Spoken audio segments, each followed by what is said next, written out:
Have you been to Yangon in Myanmar? It is my favorite city in Asia. I like the busy atmosphere, the diversity, the spirit of optimism, the sound of the Myanmar language, and the typical smell, a mixture of food, fuel, mold, and rotting organic material.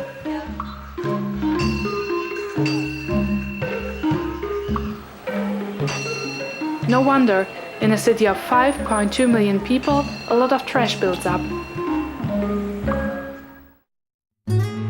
Recently, the Yangon City Development Committee has been doing a much better job. Its waste collectors collect over 2,000 tons of trash every day. It goes directly to the landfill, where it remains forever.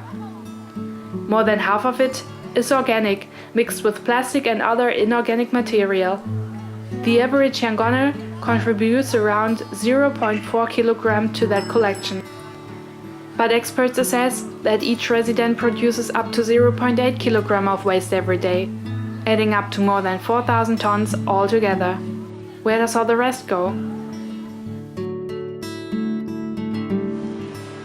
An unofficial sector, made up of local residents, gathers plastic bottles, aluminum cans, paper and electrical devices that they fish out of the trash bins and sell to recycling companies.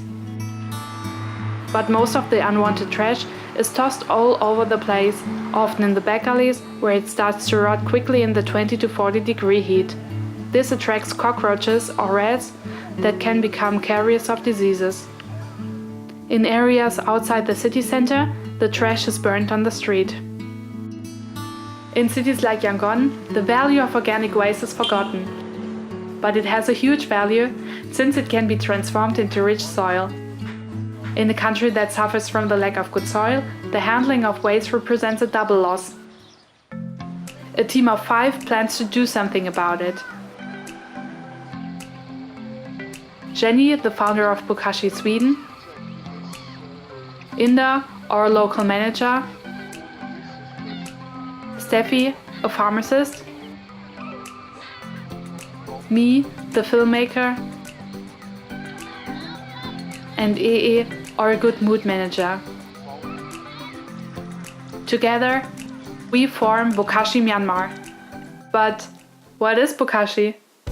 It's actually a method of making really good soil out of food waste, and it's quick, it's efficient and easy to do in any household or restaurant or whatever. So the process itself is fermentation, which means you're using living microbes to make it, and that transfers to the soil. And in particular, it's a process where you don't create carbon gases. All the carbon which is actually in the food waste is transferred to the soil as soil organic carbon, which we really need. And none of it's transferred to the atmosphere because we really don't need more greenhouse gases. Our goal is that people come to understand the high value of organic waste. In the initial step, the vision of project is educating the people about the Bokashi and how the food waste can be reusable in our environment, and also to green the urban area. You can do farming or gardening or urban greening.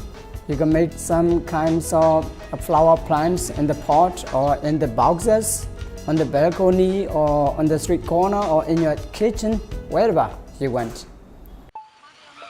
In the end, Yangon will not only be a much nicer and greener environment for everyone, Bokashi takes also a direct effect on people's health. We should care about the fertility of our soil because the fertility of the soil has a direct impact in the products that it produces and therefore what we eat and the level of energy we get afterwards. Working with international and local project partners already involved in waste solutions and urban farming, Bokashi Myanmar has started up their first pilot projects.